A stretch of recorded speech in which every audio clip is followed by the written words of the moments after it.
The crystal glasses clinked with forced cheerfulness at my family's monthly dinner gathering. Aunt Patricia's mansion, with its overwrought Victorian decor and army of staff, served as the perfect backdrop for their favorite activity, critiquing my life choices. So, Olivia, Patricia's voice dripped with artificial concern as she adjusted her pearl necklace, still between opportunities? I took a measured sip of water, noting how the butler hovered nearby with tomorrow's media deliveries. My cousin Marcus, fresh from his junior associate position at a mid-tier tech company, barely contained his smirk. Actually, I began, but my uncle Gerald cut me off. Patricia, don't sugarcoat it. The girl's unemployed again. He emphasized the last word while slicing into his wagyu beef. What was it this time? That little app company go under. If any of them had bothered to read the tech news, they'd know my little app company, Shadow Technologies, had just revolutionized artificial intelligence. But I'd purposely kept my name out of the press, using my middle name, Grace, for all public appearances. The app business is so unstable, my cousin Emma chimed in, adjusting her designer glasses. You should have taken that job at Marcus' company. At least it was a real position. Marcus nodded sagely. Entry-level, but we could have trained you. Tech isn't for everyone, cousin. I bit back a laugh, thinking about the email I'd received that morning. Marcus' company was one of many Shadow Technologies had just acquired in a series of strategic takeovers. He just didn't know it yet. Olivia, my mother sighed from across the table, we're just worried about you. 30 years old and nothing to show for it. Your trust fund won't last forever.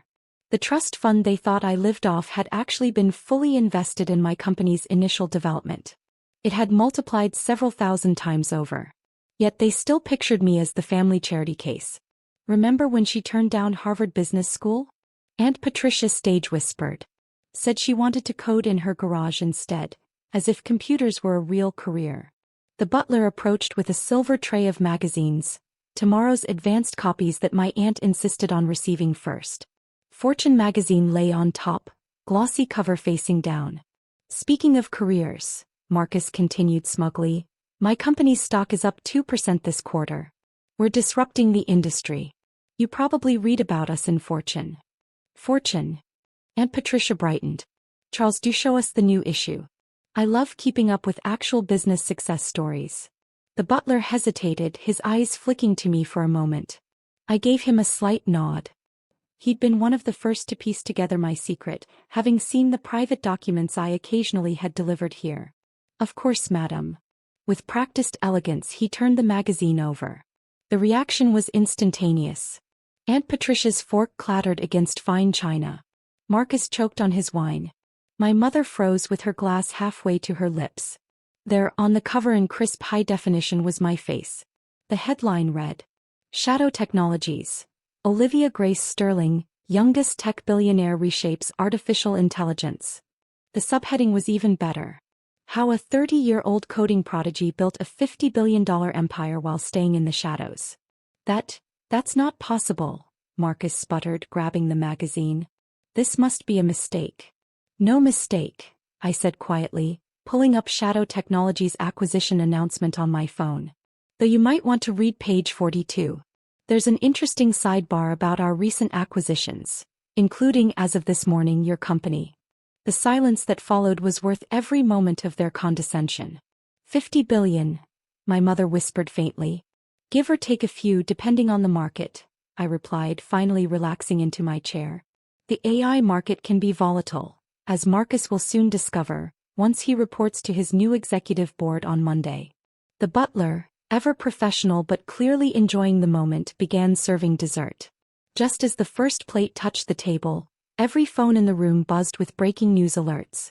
Aunt Patricia's manicured hands trembled as she read aloud. Shadow Technologies acquires 5 major tech companies in unprecedented move.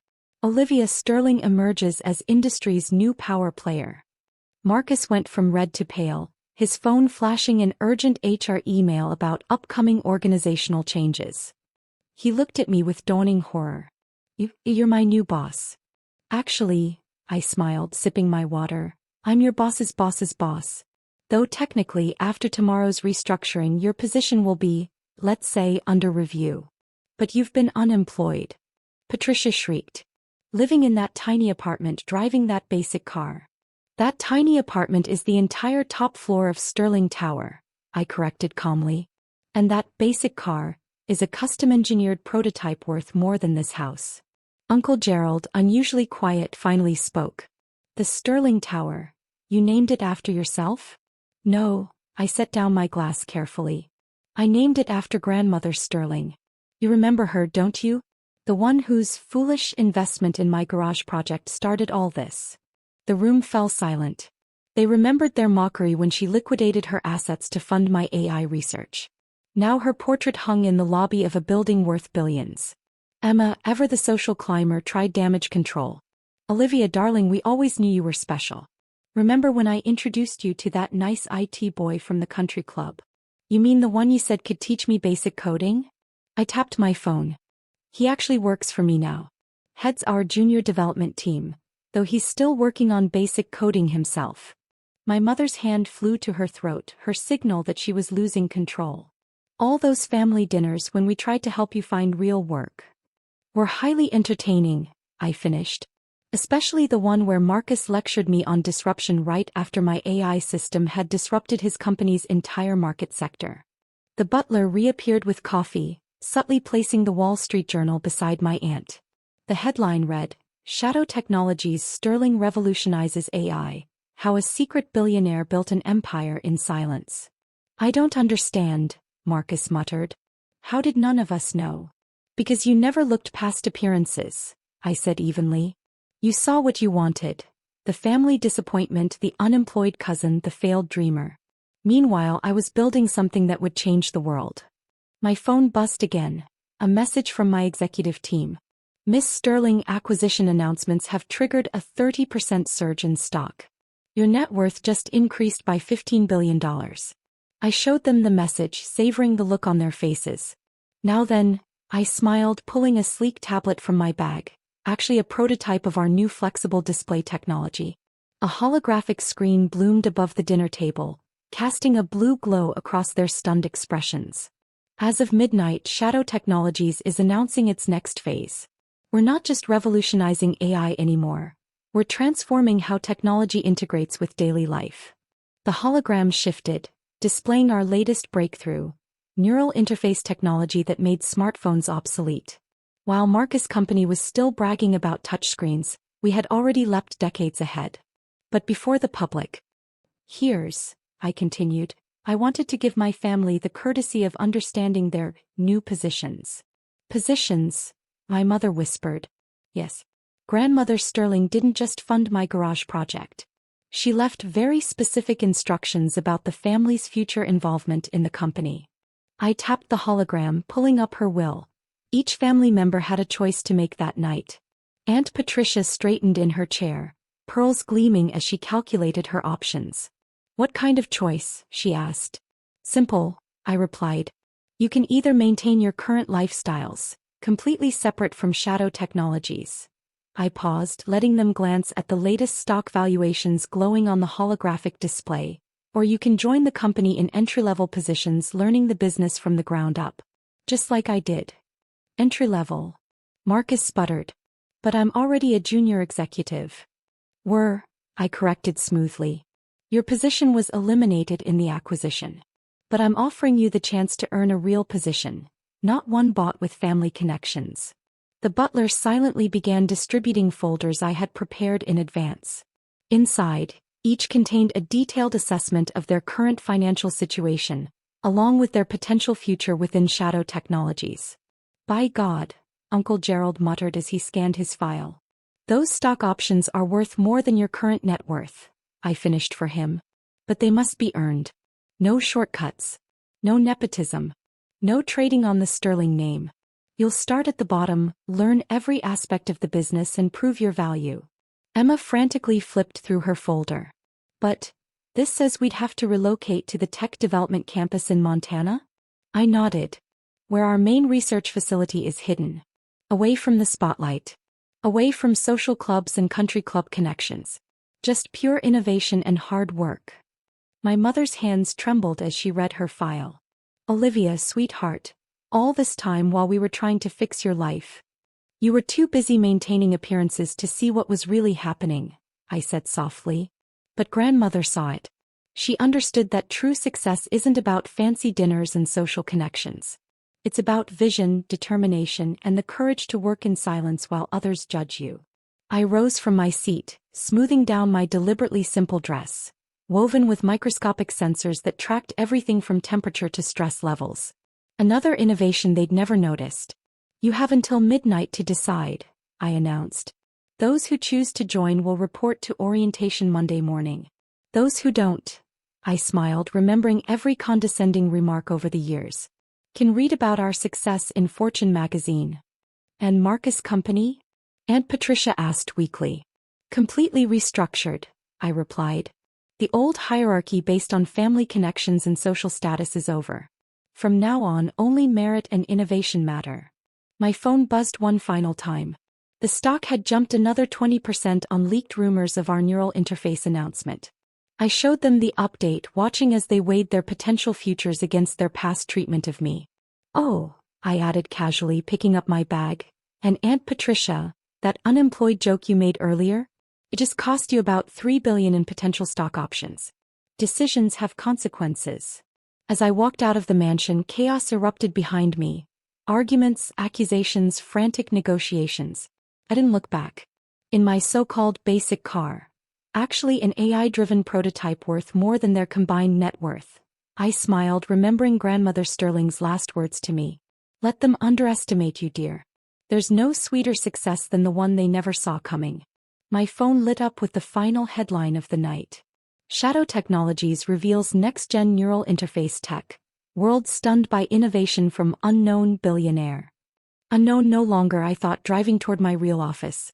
Not the modest apartment they believed I lived in, but the spectacular penthouse lab where we were reshaping the future. Sometimes the best revenge isn't proving people wrong. It's letting them slowly realize how right you were all along. And as for family dinners, well, they were about to become a lot more interesting, for those who earned the right to attend. The aftermath rippled through both my family and the tech world. The next morning, as I sat in my glass-walled command center atop Sterling Tower, the decisions began arriving. Marcus was first. His email came at exactly 11:59 p.m. I accept the entry-level position. I understand now what real innovation means. Attached was a humble, almost painful admission of how wrong he had been, about technology, leadership, and most of all about me. Emma followed shortly after, though her acceptance came with a telling request. Can I at least keep my social media presence? The answer, of course, was no. Shadow Technologies employees operated under strict privacy protocols. She learned that quickly in her new role in the data security department, starting at the absolute bottom. Aunt Patricia's response was the most surprising. She didn't accept or decline. Instead, she requested a private meeting. When she arrived at Sterling Tower the next morning, the pearls and designer suit were gone. She wore a plain business outfit, her posture softened with something I'd rarely seen in her before: humility. I've been thinking all night, she said, standing in my office, gazing at the city skyline, her mansion visible far below, looking small from this height. About what Margaret, your grandmother, used to say about true worth versus apparent worth. She tried to tell us, didn't she? About you. About the future. We were too busy counting our social connections to see what was right in front of us. And now? I asked, pulling up her file on my holographic display. Now I want to learn. Really learn. Not for the money or the status, but because I finally understand what Margaret saw in you, the future. I studied her for a long moment, then pressed a button on my desk. A hidden door slid open, revealing a sophisticated laboratory, Grandmother Sterling's secret investment in me. Everyone thought she'd been renovating her penthouse. In reality, she was building the foundation for my empire. Would you like to see what real innovation looks like?